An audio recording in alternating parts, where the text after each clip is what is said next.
أعوذ بالله من الشيطان الرجيم بسم الله الرحمن الرحيم نبئ عبادي أني أنا الغفور الرحيم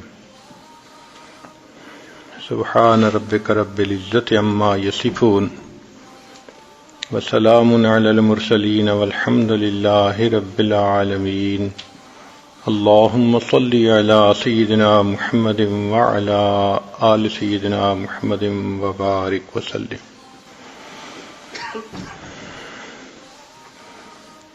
حدیث مبارکہ میں آیا ہے کہ اللہ رب العزت نے اپنی رحمت کے 100 حصے کیے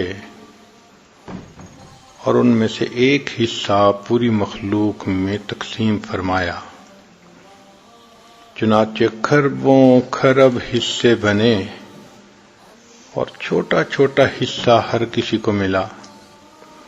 انسانوں میں، حیوانوں میں، چرندوں پرندوں میں جو محبتیں آپ دیکھتی ہیں یہ اس چھوٹی سی محبت کا نتیجہ ہے۔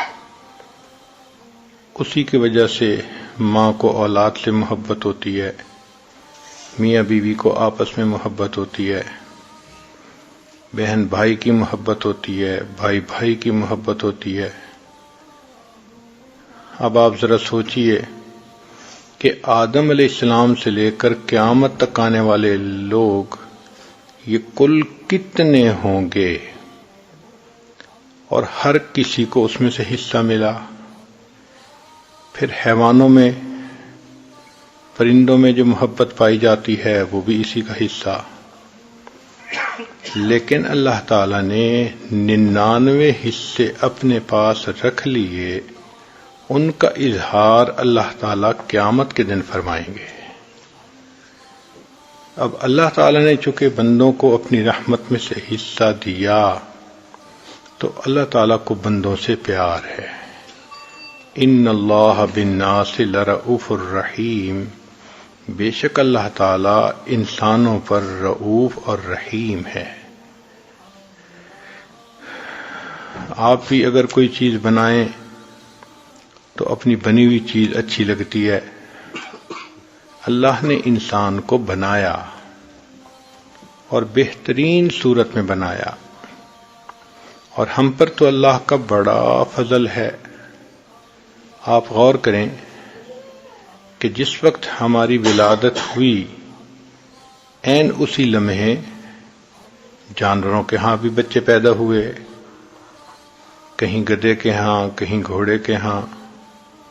اللہ رب العزت نے ہمیں انسان کے ہاں پیدا فرمایا، یہ اللہ کا ہم پر کتنا بڑا فضل اور احسان ہے۔ پھر دوسرا انعام دیکھیے کہ جس لمحے ہماری ولادت ہوئی عین اسی وقت کتنے بچے اس دنیا میں تھے جو کافرہ ماں کی گود میں پیدا ہوئے۔ ہمیں اللہ تعالیٰ نے ایمان والی ماں عطا فرمائی۔ یہ اللہ رب العزت کا ہم پر کتنا بڑا کرم اور احسان ہے۔ پھر اللہ رب العزت نے ہمیں اپنے پیارے حبیب صلی اللہ علیہ وسلم کی امت میں سے پیدا کیا۔ یہ وہ نعمت ہے جس کو حاصل کرنے کے لیے پہلے انبیاء دعائیں مانگتے تھے۔ حضرت موسیٰ علیہ السلام نے دعائیں مانگی، اللہ تعالیٰ نے حضرت عیسیٰ علیہ السلام کی دعا کو قبول کر لیا اور ان کو زندہ آسمانوں پر اٹھا لیا۔ قرب قیامت میں وہ واپس دنیا میں تشریف لائیں گے اور نبی علیہ الصلوۃ والسلام کی شریعت کے مطابق زندگی گزاریں گے۔ تو جس نعمت کو انبیاء مانگتے رہے اللہ نے بن مانگے وہ نعمت عطا فرما دی۔ تو سوچئے اللہ تعالیٰ کے ہم پر کس قدر احسانات ہیں۔ یہ سب کس لیے؟ اے میرے بندے، تو مجھے بہت پیارا لگتا ہے۔ اللہ تعالیٰ نے انسان کو بہترین صورت میں پیدا فرمایا۔ مشہور واقعہ ہے کہ ایک حاکم وقت اپنی بیوی کے ساتھ ذرا اچھے موڈ میں تھا، اس کے حسن و جمال کی بڑی تعریفیں کر رہا تھا۔ کہ تم ایسی ہو، اتنی خوبصورت ہو، اتنی خوبصورت ہو. بات کرتے کرتے وہ یہ کہہ گیا کہ اللہ کی قسم تم چاند سے بھی زیادہ خوبصورت ہو. علم کا زمانہ تھا. بیوی نے کہا کہ جناب آپ نے جو قسم اٹھائی وہ غلط ہے. اس نے کہا میں نے ٹھیک اٹھائی. چلو علماء سے پوچھیں. اب علماء کی طرف رجوع کیا گیا تو وہ جواب دیں کہ ہم تو فیصلہ نہیں کر سکتے کہ اس کی بیوی چاند سے زیادہ خوبصورت ہے یا نہیں، حتیٰ کہ یہ بات ٹاک آف دی ٹاؤن بن گئی. کسی نے امام شافعی رحمۃ اللہ علیہ کو یہ بات بتائی. انہوں نے فرمایا کہ اس کا جواب میں دے سکتا ہوں. چنانچہ جب ان سے پوچھا گیا تو انہوں نے فرمایا کہ تم نے ٹھیک قسم اٹھائی، تمہاری بیوی چاند سے بھی زیادہ خوبصورت ہے. تو کسی نے پوچھا کہ آپ ایک عورت کے بارے میں کیسے کہہ سکتے ہیں جس کو آپ نے دیکھا ہی نہیں؟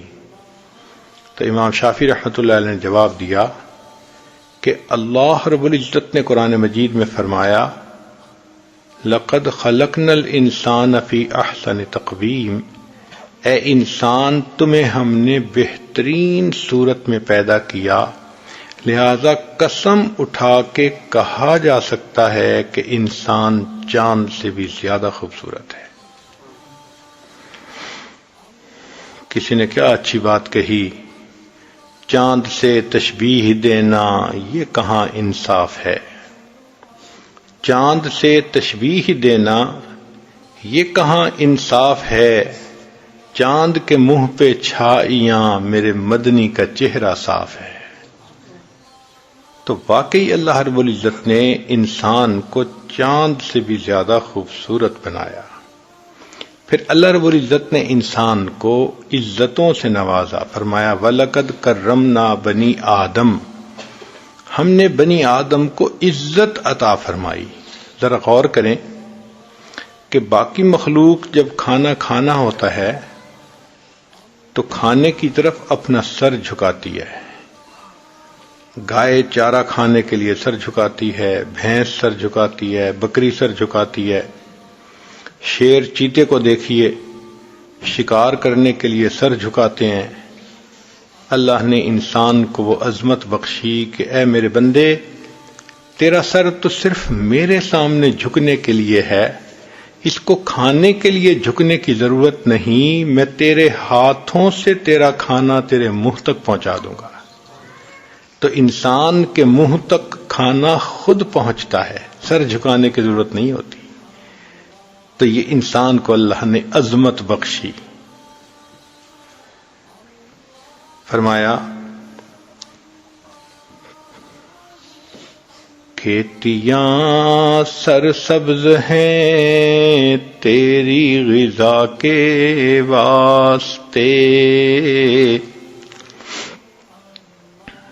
کھیتیاں سرسبز ہیں تیری غذا کے واسطے، چاند سورج اور ستارے ہیں ضیاء کے واسطے، بحر و بر شمس و قمر ماء و شما کے واسطے، یہ جہاں تیرے لیے ہے تو خدا کے واسطے. تو سارا جہان انسان کے لیے اور انسان اپنے رب رحمان کے لیے ہے. تو اللہ رب العزت نے انسان کو عزتوں سے نوازا. اے انسان تو مجھے بہت پیارا لگتا ہے. پھر دیکھیے کہ اللہ نے انسان کا رزق اپنے ذمے لیا. فرمایا وَفِي السَّمَاءِ رِزْقُكُمْ، تمہارا رزق آسمانوں میں ہے. دوسری جگہ فرمایا وَإِن مِّن شَيْءٍ إِلَّا عِندَنَا خَزَائِنُ، جو کوئی بھی چیز ہے ہمارے پاس اس کے خزانے ہیں. وَمَا نُنَزِّلُهُ إِلَّا بِقَدْرٍ مَّعْلُومٍ، ہم اس کو معلوم اندازے کے مطابق اتارتے ہیں۔ فرمایا وما من دابۃ فی الارض الا علی اللہ رزقھا، زمین میں جو بھی کوئی جاندار ہے اس کا رزق ہمارے ذمے ہے۔ اب جب رزق اللہ نے ذمے لے لیا تو دیکھیے ہمیں کتنی بڑی تسلی ہو گئی۔ اس لیے حدیث پاک میں آتا ہے کہ رزق بھی انسان کو تلاش کرتا ہے، موت بھی انسان کو تلاش کرتی ہے، فرق یہ ہے کہ رزق پہلے پہنچتا ہے، موت اس کے بعد پہنچتی ہے۔ اگر کسی پہاڑ کے نیچے پانی کا ایک قطرہ ہو جسے کسی بندے نے پینا ہے تو جب تک وہ بندہ پی نہ لے اس وقت تک اس کو موت نہیں آ سکتی۔ پھر ہر کوئی مطلب کا پیار کرتا ہے۔ کہنے والوں نے کہا دنیا مطلب دی او یار، ہر محبت کے پیچھے آپ کو غرض نظر آئے گی۔ مثال کے طور پہ ماں باپ کو اولاد سے محبت ہوتی ہے، اس میں بھی غرض۔ ماں باپ کی یہ غرض ہوتی ہے کہ ہمارے بچے اچھے بنیں گے، سیٹل ہو جائیں گے، ہمارے بڑھاپے کا سہارا بنیں گے، ہماری عزت کا سبب بنیں گے۔ اولاد کے دل میں یہ ہوتی ہے طلب کہ ماں باپ خرچ کریں گے، پڑھائیں گے تو ہم اچھے انسان بن سکیں گے۔ تو دونوں طرف طلب ہے۔ میاں اور بیوی دونوں کو ایک دوسرے کی ضرورت ہے، بیوی خاوند کی ضرورت ہے، خاوند بیوی کی ضرورت ہے۔ استاد اور شاگرد کو دیکھ لیجئے، استاد پڑھاتا ہے کہ اس کے بدلے مجھے کچھ ماہانہ ملے گا، شاگرد پڑھتا ہے کہ استاد کے پڑھانے سے میرے گریڈ اچھے آ جائیں گے۔ تو ہر جگہ آپ کو کوئی نہ کوئی مطلب نظر آئے گا، حتیٰ کہ پیر مرید کا تعلق بھی مطلب کا تعلق ہے۔ وہ کیسے؟ مرید کا مطلب یہ ہوتا ہے کہ میری تربیت ہو، میں اچھا انسان بن سکوں، اور شیخ کی یہ نیت ہوتی ہے کہ اگر یہ اچھا انسان بن گیا اللہ مجھ سے راضی ہو جائیں گے۔ تو مطلب تو ہے، چاہے دنیا کا ہو چاہے دین کا ہو۔ تو ہر محبت کے پیچھے آپ کو کوئی مطلب نظر آئے گا۔ کائنات میں ایک محبت ایسی ہے جس کے پیچھے کوئی مطلب نہیں، کوئی غرض نہیں، وہ بے غرض محبت ہے، اور وہ محبت اللہ کو اپنے بندوں کے ساتھ ہے۔ ساری دنیا کے لوگ صدیق اکبر رضی اللہ تعالیٰ عنہ جیسے بن جائیں، اللہ کی شان میں کوئی اضافہ نہیں ہوتا۔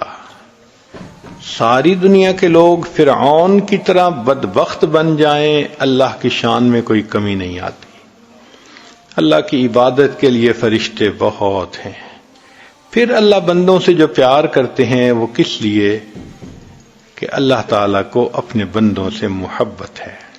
حدیث قدسی ہے، فرمایا اے میرے بندے، کل یریدک لنفسہ وانا اریدک لک، ہر کوئی تجھ سے اپنے لیے محبت کرتا ہے، میں تجھ سے تیرے لیے محبت کرتا ہوں۔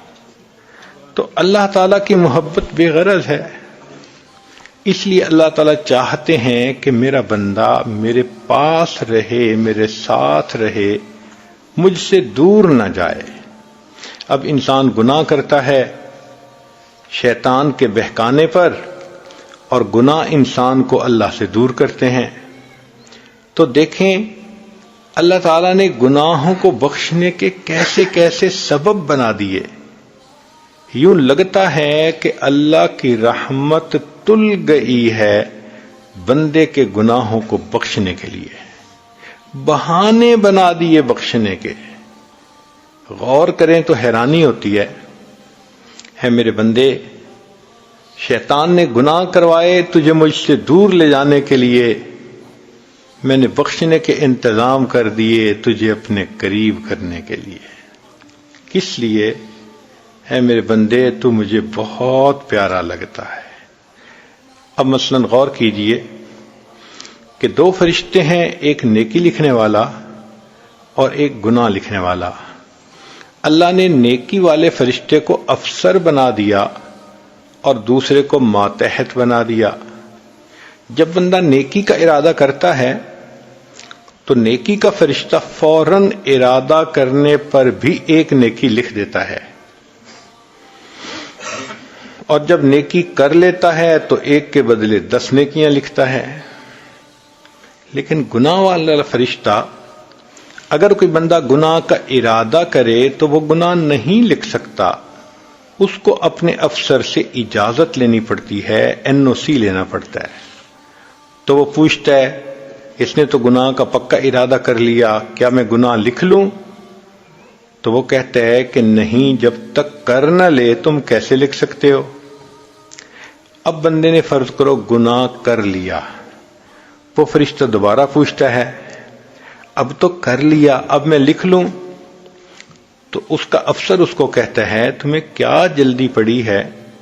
ہو سکتا ہے یہ توبہ کر لے، دل میں نادم ہو، شرمندہ ہو، اور اللہ اس کو معاف کر دیں تو تم جو لکھ کے کاٹو گے، کیا ضرورت ہے ایسا کرنے کی؟ انتظار کر لو۔ چنانچہ کئی پہر تک وہ انتظار کرواتا ہے۔ اگر اس دوران انسان اس گناہ پر نادم ہو تو فرمایا الندم توبۃ، دل میں نادم ہونا گناہ پر یہ توبہ ہوا کرتی ہے۔ اللہ دل کی ندامت کر گناہ کو معاف فرما دیتے ہیں۔ فرض کرو کہ اس نے احساس ہی نہ کیا اور گناہ لکھ دیا گیا، پھر اس نے دوسرا گناہ کر لیا، پھر تیسرا کر لیا، حتیٰ کہ اس بندے نے 5 گناہ کر لیے۔ اس کے بعد اگر وہ کوئی نیکی کرتا ہے تو نیکی والا فرشتہ اس کو کہتا ہے کہ سنو، اللہ کا قانون ہے من جاء بالحسنۃ فلہ عشر امثالھا، کہ جو بندہ ایک نیکی لائے گا ہم 10 گنا اجر دیں گے۔ ایک نیکی اس نے کی اور میں نے اس کے بدلے 10 نیکیاں لکھنی ہیں۔ میں 10 نیکیاں نہیں لکھتا، تم 5 گنا مٹا دو اور باقی 5 نیکیاں اس کی میں انٹری کر دیتا ہوں۔ اللہ اکبر کبیرہ، اللہ کی رحمت کا معاملہ دیکھیے، 5 گناہ مٹا دیے جاتے ہیں اور بقیہ 5 نیکیاں لکھ دی جاتی ہیں۔ کیوں؟ اے میرے بندے، تو مجھے بہت پیارا لگتا ہے۔ اب فرض کرو کہ اس بندے نے خود نیکیاں بھی نہیں کی، مگر اللہ تعالیٰ تو چاہتے ہیں نا کہ میں اس کے گناہوں کو معاف کروں، تو حدیث پاک میں ہے کہ اللہ نے باقی جانداروں کو ذمے لگا دیا کہ تم انسانوں کے لیے دعا کرو۔ چنانچہ حیتان، مچھلیاں پانی میں انسان کے لیے استغفار کرتی ہیں، بلوں میں چیونٹیاں استغفار کرتی ہیں، ہوا میں پرندے استغفار کرتے ہیں، اور ان کے استغفار کو بہانہ بنا کر اللہ بندوں کے گناہوں کو معاف فرما دیتے ہیں۔ یہ کس لیے؟ اے میرے بندے، تو مجھے بہت پیارا لگتا ہے۔ پھر ذرا اس سے اگلی بات دیکھیے کہ اللہ تعالیٰ نے اپنی معصوم مخلوق جن کو فرشتے کہتے ہیں ان کے ذمہ لگا دیا۔ چنانچہ قرآن مجید کی آیت ہے کہ اللہ کے فرشتے وَيَسْتَغْفِرُونَ لِمَنْ فِي الْأَرْضِ، جو زمین میں انسان ہیں ان کے لیے فرشتے استغفار کرتے ہیں۔ اگر ایک ولی کے استغفار کی اللہ کے ہاں اتنی قیمت ہے تو فرشتے تو معصوم ہیں، سوچئے ان کے استغفار کی کتنی قیمت ہوگی۔ اللہ اس کو بہانہ بنا کر بندوں کے گناہوں کو معاف فرما دیتے ہیں۔ یہ کس لیے کیا؟ اے میرے بندے، تو مجھے بہت پیارا لگتا ہے۔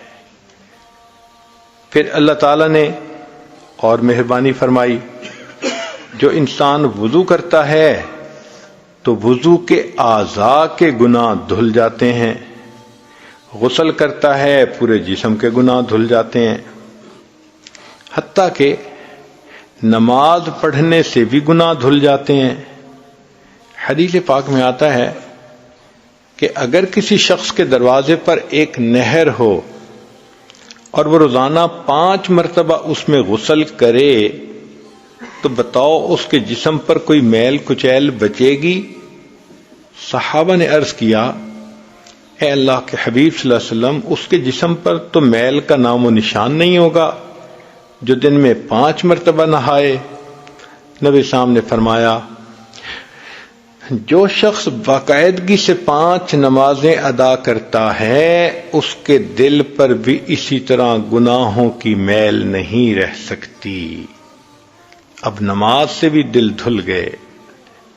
پھر جمعہ کے بارے میں فرمایا کہ جو بندہ اہتمام کے ساتھ غسل کر کے اچھے کپڑے پہن کے خوشبو لگا کے وقت سے پہلے جمعہ کی نماز کے لیے آئے، تو حدیث پاک میں ہے کہ پچھلے جمعے سے لے کر اس جمعہ تک کے درمیان جتنے گناہ تھے اللہ سب گناہوں کو معاف فرما دیتے ہیں۔ کس لیے اے میرے بندے تو مجھے بہت پیارا لگتا ہے۔ پھر عید کا موقع آتا ہے، اللہ تعالیٰ فرشتوں سے پوچھتے ہیں کہ یہ میرے بندے کیوں ایک جگہ پر اکٹھے ہیں؟ حالانکہ اللہ تعالیٰ تو علام الغیوب ہیں، دلوں کے بھید جانتے ہیں، مگر فرشتوں کو گواہ بنانے کی خاطر اللہ پوچھتے ہیں لوگ کیوں جمع ہیں؟ فرشتے کہتے ہیں کہ یا اللہ یہ وہ بندے ہیں جنہوں نے رمضان کے روزے رکھے، تراویح پڑھی، اب رمضان ختم ہوا، یہ عید کی نماز کے لیے اکٹھے ہو گئے۔ اس کے بعد اللہ پوچھتے ہیں اچھا بتاؤ کہ جو مزدور پوری مزدوری کرے اس کا کیا بدلہ ہو سکتا ہے؟ تو فرمایا کہ پھر اس کے بدلے اس کے گناہوں کو بخش دیا جائے۔ تم اعلان کر دو اے میرے بندو جو عید کی نماز پڑھنے کے لیے آئے ہو، قوموا مغفورا لکم، کھڑے ہو جاؤ بخشے بخشائے، ہم نے تمہارے گناہوں کو تمہاری نیکیوں میں تبدیل کر دیا۔ سبحان اللہ، مولا آپ کتنا کریم ہیں، کتنے مہربان ہیں، صرف گناہ ہی معاف نہیں فرماتے، گناہوں کو الٹا نیکیوں میں تبدیل فرما دیتے ہیں۔ یہ کس لیے؟ اے میرے بندے تو مجھے بہت پیارا لگتا ہے۔ اور یہ بات سمجھ میں آتی ہے، ماں کو اپنی اولاد سے محبت ہوتی ہے، تو اگر کسی وقت بچہ پوٹی کرے اور اس سے بو آ رہی ہو تو ماں سے ذرا برداشت نہیں ہوتا، ذرا اس کو فیل ہوگا، فوراً بچے کو لے کے جائے گی اور اس کے ڈائپر تبدیل کرے گی، اس کو دھوئے گی، صاف کرے گی، نہلائے گی، پھر اچھے کپڑے پہنا کر سرما لگا کر خوشبو لگا کے لائے گی۔ جو بندہ اس بچے کو دیکھتا ہے اس کو اپنے سینے سے لگا لیتا ہے، وہ بچہ اتنا پیارا لگ رہا ہوتا ہے۔ اسی طرح اللہ تعالیٰ کو بندوں سے پیار ہے۔ اللہ تعالیٰ نہیں چاہتے کہ میرے بندوں سے گناہ کی نجاست کی بو آئے، لہذا جب کوئی بندہ گناہ کرتا ہے اللہ تعالیٰ کسی نہ کسی بہانے سے اس کے گناہوں کے میل کو اتار دیتے ہیں۔ کیوں کیا؟ اے میرے بندے تو مجھے بہت پیارا لگتا ہے۔ پھر ایک اور بات فرمائی کہ میرے بندے اگر تو مسکرا کر ملتا ہے اپنے مسلمان بھائی سے تو تیرے مسکرانے پر گناہ معاف، اگر راستے سے تو نے کوئی تکلیف والی چیز ہٹائی تو اس پر بھی گناہ معاف، اماطۃ الاذی عن الطریق۔ اور فرمایا کہ اگر تم نے جانور سے حسن سلوک کیا اس پر بھی تمہارے گناہ معاف۔ چنانچہ بخاری شریف کی روایت ہے کہ بنی اسرائیل کی ایک زانیہ عورت تھی، اس نے پیاسے کتے کو پانی پلایا تھا، اللہ نے اس پر اس کے گناہ کو معاف فرما دیا تھا۔ تو جانوروں کے ساتھ اگر حسن سلوک پر گناہ معاف ہوتے ہیں، جو بندہ اپنے گھر میں اپنی بیوی سے اچھا سلوک کرے، اپنے بچوں سے اچھا سلوک کرے، ماں باپ سے اچھا سلوک کرے، بہن بھائیوں سے اچھا سلوک کرے، مسلمان پڑوسی سے اچھا سلوک کرے، سوچئے پھر اللہ اس کے کتنے گناہوں کو معاف فرمائیں گے۔ کس لیے؟ اے میرے بندے تو مجھے بہت پیارا لگتا ہے۔ پھر اللہ تعالیٰ نے انسان کے اوپر جو پریشانیاں آتی ہیں دنیا میں اس پر بھی گناہ معاف۔ حدیث مبارکہ میں ہے، نبی علیہ السلام تشریف فرما ہیں، ہوا کا جھونکا آیا اور چراغ بجھ گیا۔ نبی علیہ السلام نے پڑھا انا للہ و انا الیہ راجعون۔ ام المومنین عائشہ صدیقہ رضی اللہ تعالی عنہا نے پوچھا، اے اللہ کے حبیب صلی اللہ علیہ وسلم، یہ انا للہ تو پڑھتے ہیں جب کسی انسان کی زندگی کا چراغ گل ہوتا ہے۔ نبی السلام نے فرمایا، عائشہ کسی کے فوت ہونے پر پڑھیں تو بھی اجر ملتا ہے، اور اگر تیل کا چراغ بجھ گیا اس پر بھی پڑھیں اس پر بھی مومن کو اجر ملتا ہے۔ اب سوچنے کی بات ہے کہ چراغ کا بجھ جانا چھوٹی سی چیز نظر آتی ہے، اللہ اس پر بھی بندے کو اجر عطا فرماتے ہیں۔ پھر فرمایا کہ اگر اس دنیا میں بندے کو کوئی تکلیف پہنچتی ہے، بیماری آتی ہے، اس سے بھی گناہ معاف۔ حتیٰ کہ حدیث پاک کا مفہوم ہے کہ جب کوئی بندہ بیمار ہوتا ہے، اللہ تعالیٰ فرشتوں کو فرماتے ہیں کہ دیکھو میرا یہ بندہ یہ صحت کے عالم میں یہ عبادتیں کرتا تھا، اب بیمار ہو گیا نہیں کر سکے گا، مگر تم ان کا حساب اسی طرح لکھتے رہنا جو صحت میں کرتا تھا، بیماری میں اس کا ثواب تم کنٹینیو کرنا، اس کو چھوڑنا نہیں۔ اور میرے فرشتوں تکلیف کی وجہ سے میرا یہ بندہ کراہے گا، مگر کراہنے پر تم نے سبحان اللہ الحمدللہ پڑھنے کا اجر لکھنا ہے۔ اور میرا یہ بندہ تکلیف میں اپنی کروٹ بدلے گا، تم نے کروٹوں کے بدلنے پر رکوع اور سجدے کا ثواب لکھنا ہے۔ چنانچہ وہ بندہ بیماری سے اس طرح پاک ہوتا ہے کہ گناہوں سے ایسے پاک ہو جاتا ہے جیسے اس دن پاک تھا جب اس کی ماں نے اس کو جنم دیا تھا۔ سبحان اللہ سبحان اللہ۔ یہ اللہ نے سب بہانے بنا دیے، سبب بنا دیے کہ میرے بندے کے دل پر گناہوں کی میل نہ رہے، نجاست نہ رہے، میں اپنے بندے کے گناہوں کو معاف کرنا پسند فرماتا ہوں۔ پھر حدیث پاک میں آتا ہے کہ اگر کسی بندے کی عمر 90 سال ہو جائے تو اللہ تعالیٰ فرماتے ہیں کہ اے میرے بندے، کلمہ پڑھتے پڑھتے اب تیری عمر 90 سال کی ہو گئی، تیرے سب گناہ میں نے معاف کر دیے، تجھ سے حساب لیتے مجھے حیا آتی ہے۔ اور اے میرے بندے، تو زمین میں میرا قیدی ہے، اسیر اللہ فی الارض۔ زمین میں قیدی سے کیا مراد؟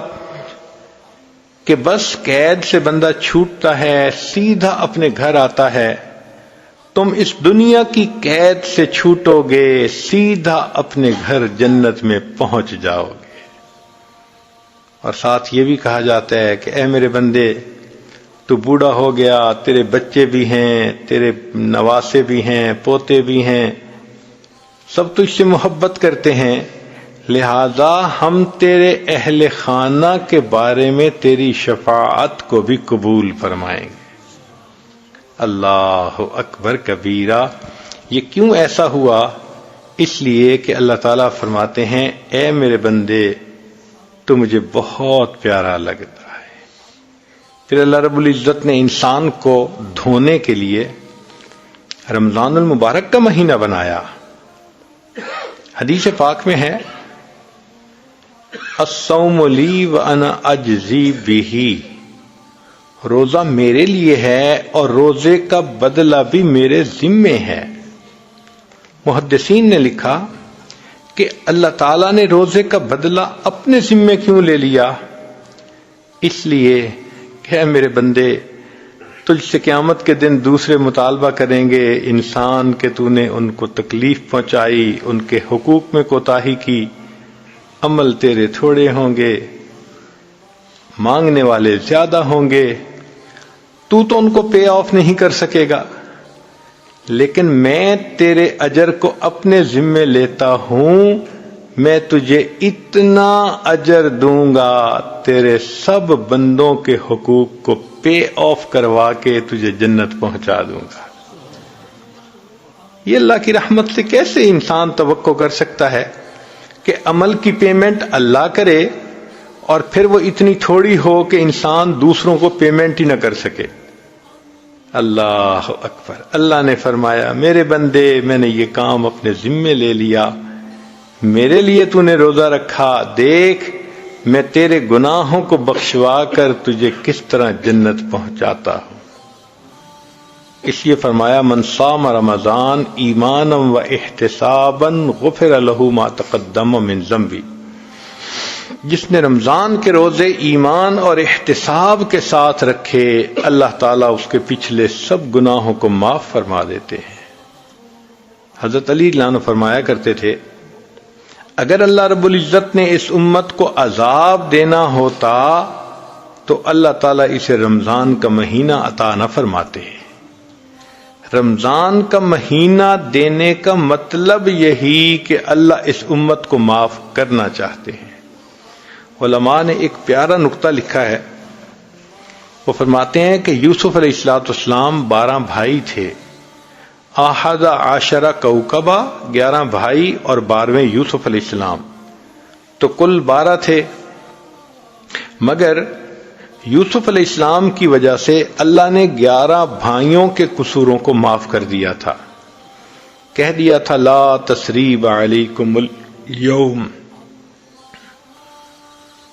تو جس طرح یوسف علیہ السلام کی وجہ سے 11 بھائی کے قصوروں کو معاف کر دیا، رمضان کا مہینہ یوسف علیہ السلام کی مثال ہے، اللہ اس مہینے کے صدقے بقیہ 11 مہینوں کی غلطیوں کو معاف فرما دیتے ہیں۔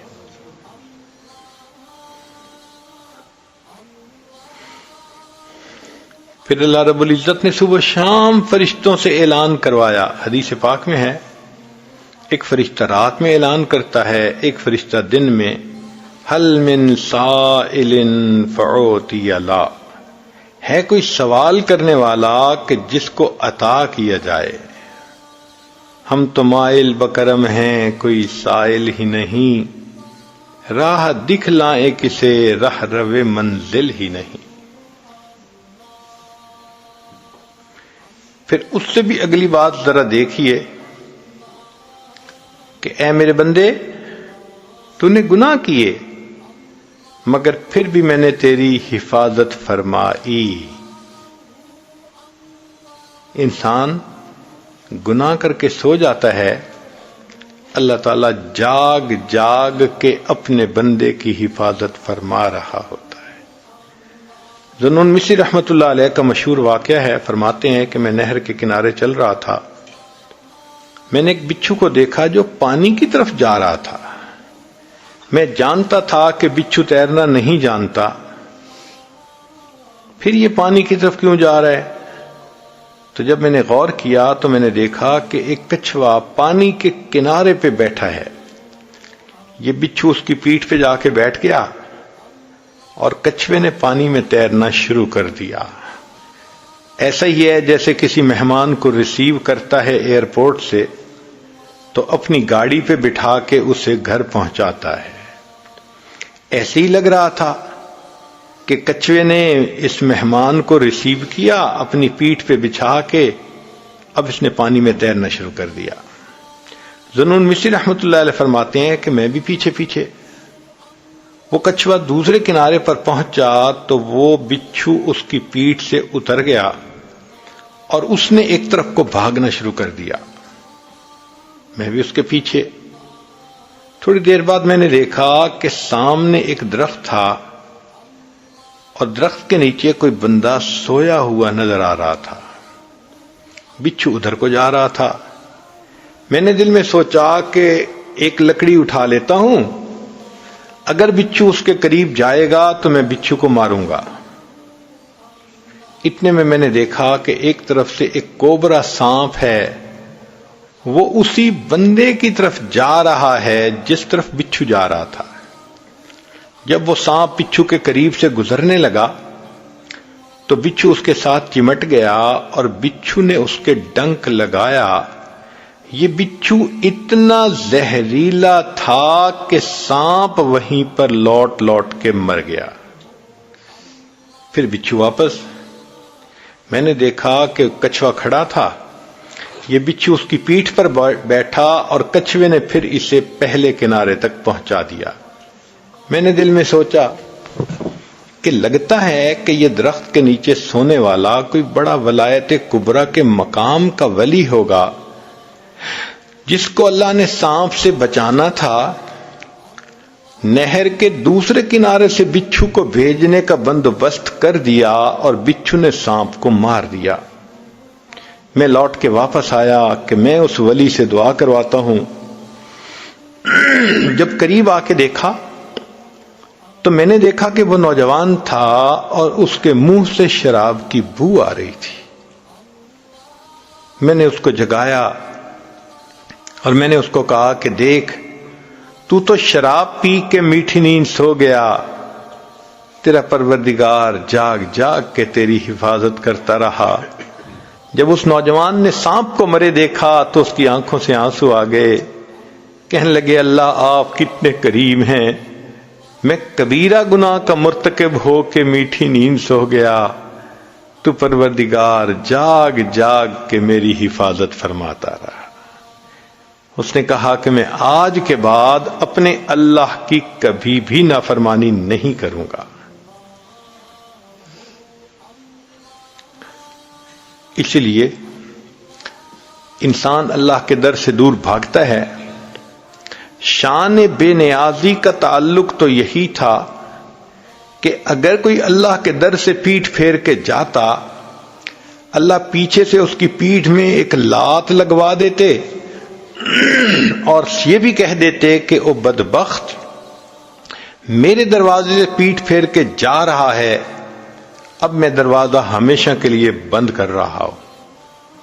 مگر اللہ تعالیٰ ایسا تو نہیں کرتے، جو پیر پھیٹ کے جاتا ہے اللہ اس کو بلاتے ہیں، یا ایھا الانسان ما غرک بربک الکریم، اے انسان تجھے تیرے کریم پروردگار سے کس چیز نے دھوکے میں ڈال دیا۔ جیسے چھوٹا بچہ ماں سے روٹھ جاتا ہے تو ماں سمجھاتی ہے بیٹا ماما سے نہیں روٹھا کرتے۔ اس آیت مبارکہ میں اللہ تعالیٰ اپنے بندے کو سمجھا رہے ہیں، او میرے گنہگار بندے، میرے دروازے سے پیٹھ پھیر کے کیوں جاتے ہو، میں تو ابھی بھی تمہاری انتظار میں ہوں۔ کوئی ماں اپنے بچھڑے بیٹے کا اتنا انتظار نہیں کرتی جتنا پروردگار اپنے بگڑے ہوئے بندے کا انتظار فرماتے ہیں۔ اور جب وہ بندہ کبھی اللہ کے در کی طرف متوجہ ہو جائے، اللہ تعالیٰ اس بندے سے اس کو تانا نہیں دیتے کہ اب بڑھاپے میں تجھے میرا گھر یاد آیا، تیری جوانی کہاں گئی، تیرا حسن و جمال کہاں گیا، تیرا مال و منال کہاں گیا۔ جب تو جوان تھی تجھے سر پہ دوپٹہ لینا اچھا نہیں لگتا تھا، اب بوڑھی ہو گئی، تیرے منہ میں دانت نہیں، پیٹ میں آنت نہیں، اب تو دیکھتی بھی ہے تو نظر کمزور ہو گئی، اب تیرے پلے کیا رہا جو میری بندی تو اب میرے گھر کی طرف آئی ہے۔ اللہ تعالیٰ کوئی تانا نہیں دیتے، بس اتنا کہتے ہیں کہ تو ہانپتی ہوئی کانپتی ہوئی میرے گھر کی طرف آ رہی ہے، میں پروردگار اتنا مہربان ہوں، تو ایک بالشت آئے گی میری رحمت 2 بالشت تیری طرف پہنچے گی۔ وَإِنْ أَتَانِي يَمْشِي أَتَيْتُهُ هَرْوَلًا، ہے میری بندی تو چل کے میرے گھر کی طرف آئے گی، میری رحمت دوڑ کے تیری طرف جائے گی۔ اللہ تعالیٰ بندے کی توبہ کو قبول فرما لیتے ہیں، کس لیے کہ اے میرے بندے تو مجھے بہت پیارا لگتا ہے۔ حق تو یہ تھا کہ بندے نے زندگی میں گناہ کیے، آج اگر یہ توبہ کرنا چاہتا ہے تو اللہ تعالیٰ اس سے دلیل مانگتے، گواہ مانگتے کہ بتاؤ تم سچی توبہ کر رہے ہو، اس پر کوئی گواہ دکھاؤ۔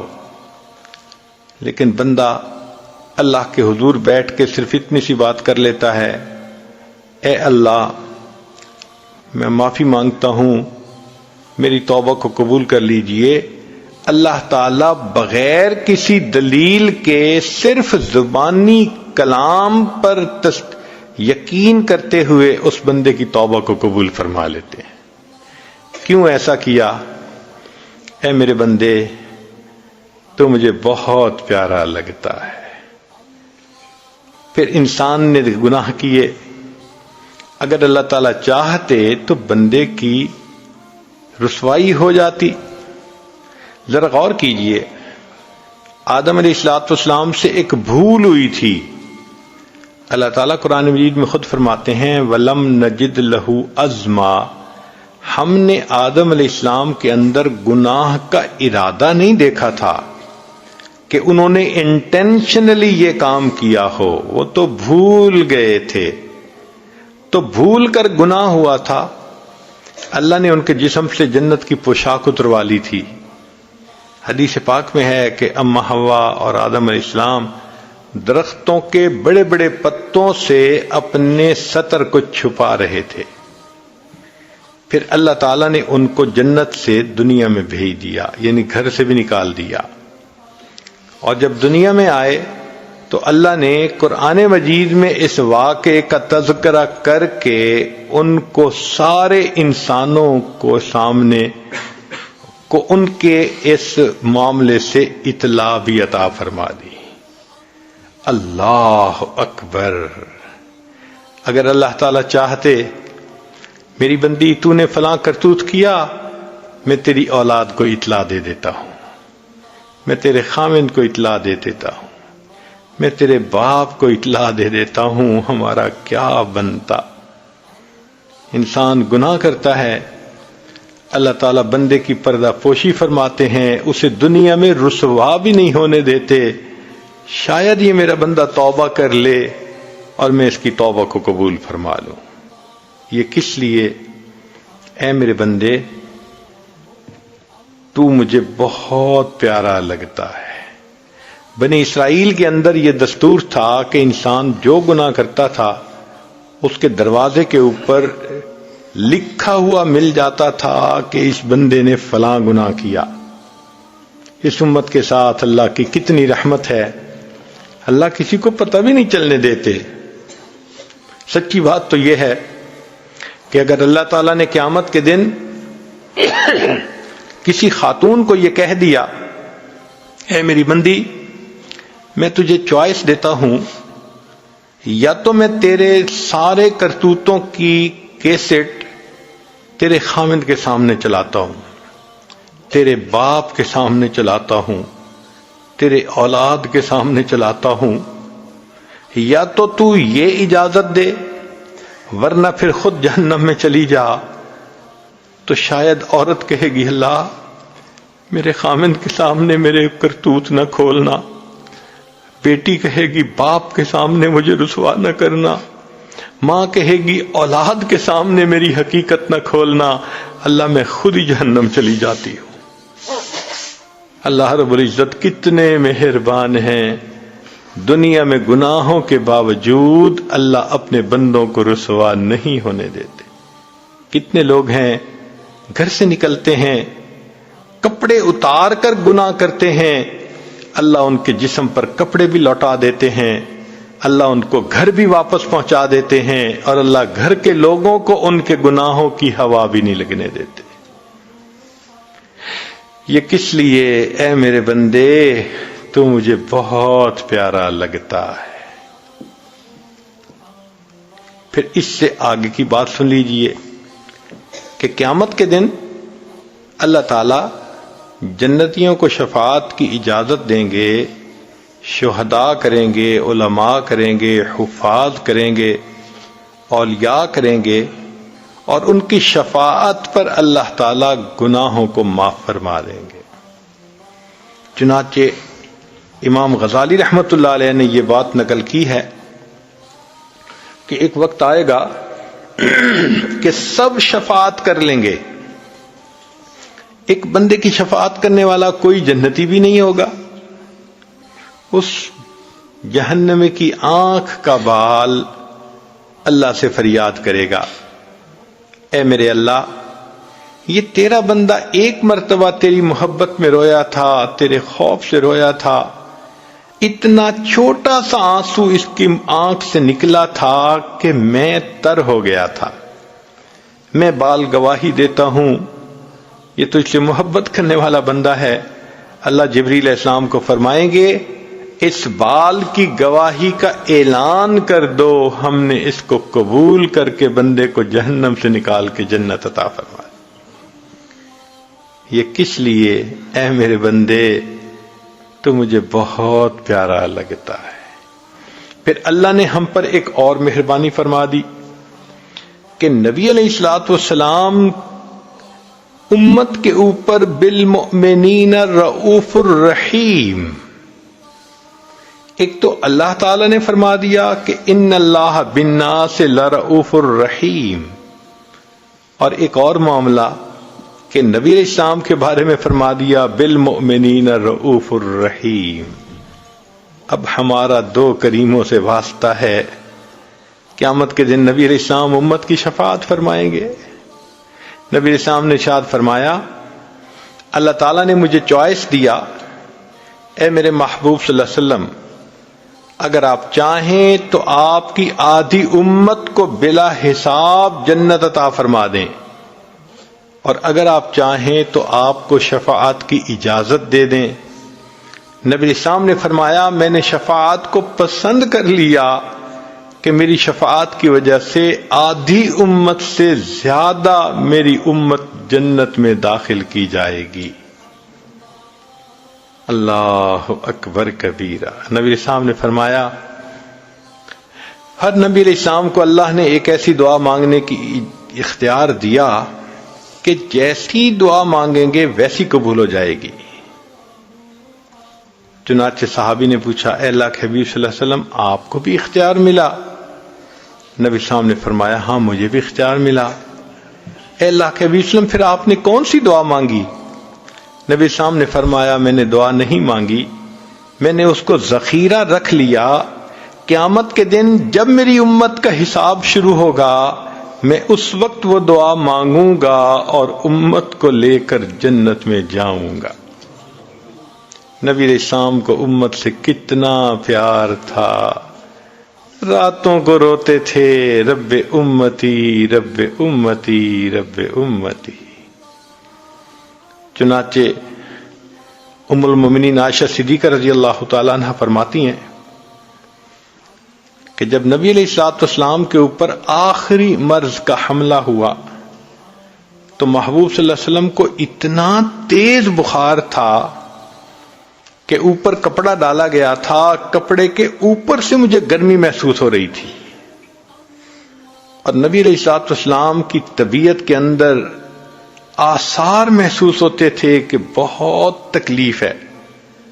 ایک پیالہ پانی کا رکھا میں نے قریب میں، میرے آقا صلی اللہ علیہ وسلم اس میں اپنا مبارک ہاتھ ڈالتے اور وہ گیلا ہاتھ اپنے چہرے پر پھیرتے، میں بخار کی شدت کو دیکھتی، تکلیف کی شدت کو دیکھتی تو میں کہتی کہ میرے آقا اتنی تکلیف میں کیوں ہیں؟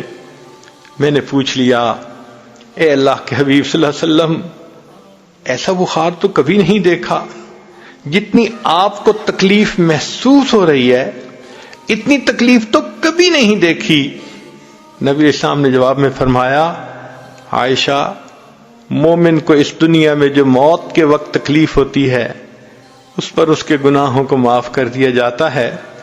میں نے اپنے اللہ سے یہ دعا کی تھی اللہ جب میری موت کا وقت قریب آئے تو میری تکلیف زیادہ مجھے دے دینا اور اس کے بدلے میری امت کے گناہوں کو معاف فرما دینا۔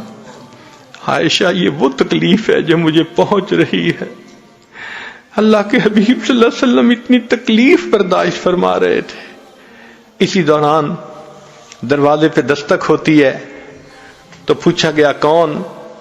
جواب ملا جبریل علیہ السلام اور عزرائیل علیہ السلام حاضری کی اجازت چاہتے ہیں۔ نبی السلام نے فرمایا جبرائیل کو آنے دو۔ جبرائیل علیہ السلام آ گئے۔ اے جبرائیل کیوں آئے؟ اللہ کے حبیب صلی اللہ علیہ وسلم، اللہ تعالیٰ نے آپ کو یاد فرمایا ہے۔ نبی السلام نے فرمایا جبرائیل، اللہ تعالیٰ سے پوچھ کر پہلے مجھے یہ بتاؤ، اللہ میرے بعد میری امت کا کیا حال ہوگا؟ جبرائیل علیہ السلام نے پوچھا، رب کریم نے جواب بھجوایا کہ جبرائیل جا کر میرے محبوب صلی اللہ علیہ وسلم کو بتلا دو، اے میرے پیارے حبیب صلی اللہ علیہ وسلم، ہم آپ کے بعد آپ کی امت کو تنہا نہیں چھوڑیں گے۔ جب نبی علیہ السلام کو تسلی ہو گئی، تب آقا صلی اللہ علیہ وسلم نے فرمایا کہ ملک الموت کو بھی بلا لو۔ تب اللہ کے حبیب صلی اللہ علیہ وسلم نے پردہ فرما لیا۔ یہ کیوں اللہ نے محبوب صلی اللہ علیہ وسلم کے دل میں رحمت ڈال دی؟ اے میرے بندے، تو مجھے بہت پیارا لگتا ہے۔ اور پھر آخری بات دیکھیے، امام غزالی رحمت اللہ علیہ نے تفصیل لکھی ہے، جب جہنمی جہنم سے بری ہوتے جائیں گے، ایک وقت آئے گا کہ کوئی جہنمی کا عمل ایسا نہیں ہوگا کہ جس کی وجہ سے اس کو معافی مل سکے، مگر اللہ فرمائیں گے علماء نے بھی شفاعت کی، شہداء نے بھی کی، جنتیوں نے بھی کی، انبیاء نے بھی کی، سب نے اپنی طرف سے اپنی ہمدردی اور محبت کا اظہار کیا۔ اب کوئی ایسا نہیں جو اور کسی کی شفاعت کرے، اب میں اپنی رحمت کا اظہار کرتا ہوں۔ اللہ تعالیٰ اپنی رحمت سے جہنم سے 3 لپیں بھریں گے۔ لپ کہتے ہیں کہ اگر گندم کے دانے پڑے ہوں اور آپ دونوں ہتھیلیوں سے اس کو بھر لیں تو 1000 دانے آ جائیں گے۔ تو اگر ہماری چھوٹی سی ہتھیلی پر 1000 دانے آتے ہیں تو اللہ رب العزت کی لپ کتنی بڑی ہوگی، کتنے لوگ اس میں سے نکلیں گے؟ فرمایا خربوں لوگ نکلیں گے۔ ایک مرتبہ لب بھریں گے، دوسری مرتبہ بھریں گے، تیسری بھریں گے، اور ان سب کو باہر نکال دیا جائے گا، اور پھر ان کو کہا جائے گا کہ اس تالاب میں غسل کر لو۔ وہ غسل کریں گے، ان کے جلے ہوئے بدن ٹھیک ہو جائیں گے، پھر اللہ تعالیٰ ان کے لیے جنت میں جانے کا فیصلہ کر دیں گے، مگر ان کے ماتھے پر اتقاء الرحمن، رحمان کے آزاد کردہ بندے، یہ لکھا جائے گا۔ یہ لوگ جنت میں جائیں گے، رہیں گے، تو جنتی ان کے ساتھ مذاق کیا کریں گے، ہم تو ڈائریکٹ جنت آ گئے اللہ کی رحمت سے، اور تمہارے اوپر تو مہر لگی، تم وایا جہنم آئے ہو۔ تو ایک ایسا وقت آئے گا کہ یہ اتقاء الرحمن اللہ رب العزت سے مل کر دعا کریں گے کہ اللہ، جب آپ نے جنت میں بھیج ہی دیا، یہ مہر بھی تو اتار دیجیے تاکہ کوئی ہمیں تانا نہ دے سکے۔ اللہ رب العزت ان کے ماتھوں سے اس مہر کو ختم کر دیں گے اور ان کو بھی جنت میں رہنے کی توفیق دے دیں گے۔ امام غزالی رحمت اللہ علیہ یہ حدیث مبارکہ نقل کرنے کے بعد لکھتے ہیں کہ مجھے اپنے عملوں سے یہ بھروسہ تو نہیں کہ میں سیدھا جنت چلا جاؤں گا، ہاں میں اتنی تمنا ضرور کرتا ہوں، اللہ مجھے قیامت کے دن اتقاء الرحمن میں شامل فرما لینا۔ اس یہاں سے کبھی ہم نے کنارہ نہ کیا، پر تو نے دل آزردہ ہمارا نہ کیا، ہم نے تو جہنم کی بہت کی تدبیر، لیکن تیری رحمت نے گوارا نہ کیا۔ میرے مالک آپ کتنے مہربان ہیں، ہم بھاگ بھاگ کے گناہ کرتے ہیں، دوڑ دوڑ کے گناہ کرتے ہیں، اللہ آپ ہمیں گھیر گھیر کے مسجد پہنچا دیتے ہیں، مدرسہ پہنچا دیتے ہیں، نیک علماء صلحاء کی مجلس میں پہنچا دیتے ہیں، تاکہ ہم کوئی نیکی کی بات سن کر نیکی پر عمل کرنے والے بن جائیں۔ میرے مولا، آج ہم گناہ کر کر کے تھک گئے ہیں، ہم آپ کے ساتھ صلح کرنا چاہتے ہیں، ہم آپ کے سامنے سر جھکا دیتے ہیں۔ اے مولا، ہماری توبہ کو قبول کر لیجئے، ہمیں اپنے مقبول بندوں بندیوں میں شامل فرما لیجئے۔ ہے کریم آقا جو مانگا عطا فرما، جو مانگنا چاہیے تھا نہیں مانگ سکے وہ بھی عطا فرما۔ صلی اللہ تعالی علی حبیبہ سیدنا محمد و آلہ